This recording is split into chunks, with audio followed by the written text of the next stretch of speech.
നൂറയും ആദിലയും അനുമോളും ഇന്ന് സാരിയാണ് ഉടുത്തിട്ടുണ്ടായിരുന്നത്. അപ്പോൾ രാവിലെ തന്നെ അടുക്കളയിൽ നിന്ന് ചെറിയൊരു സംഭാഷണമാണ് നമുക്ക് ലൈവിൽ കാണാൻ കഴിഞ്ഞിട്ടുണ്ടായത്. അതായത് അനീഷിനോട് സാരി ഉടുത്തതിൻ്റെ അഭിപ്രായം ചോദിക്കുന്നുണ്ട് ഇവർ.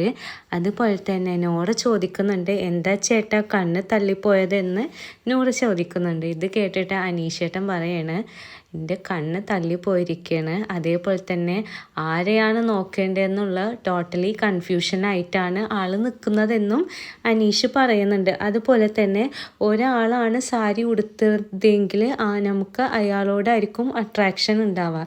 ഇത് 3 പേരും ആണല്ലോ സാരി ഉടുത്തിരിക്കുന്നതെന്ന് പറയുന്നുണ്ട്. ഇത് കേട്ടിട്ട് അനുമോൾ പറയുന്നുണ്ട്, 3 പേരോടും തോന്നണമെന്ന് രാവിലെയും ഉച്ചക്കും രാത്രിയും. അങ്ങനെ അനുമോൾ ഈ സംഭാഷണത്തിൽ ഇങ്ങനെ ഒരു അഭിപ്രായം പറയുന്നുണ്ട്. ഇതെല്ലാം കേട്ടുകൊണ്ടിരിക്കുന്ന ഷാനവാസ് പറയുന്നുണ്ട്, ഈ ഇടയായിട്ട് കുറച്ച് അട്രാക്ഷൻ കൂടുന്നുണ്ട് എന്ന് പറഞ്ഞ് വളരെ രസകരമായിട്ടുള്ള ഒരു ചെറിയൊരു ടോക്കാണ് ഇവിടെ നടന്നുകൊണ്ട് പോയിരിക്കുന്നത്.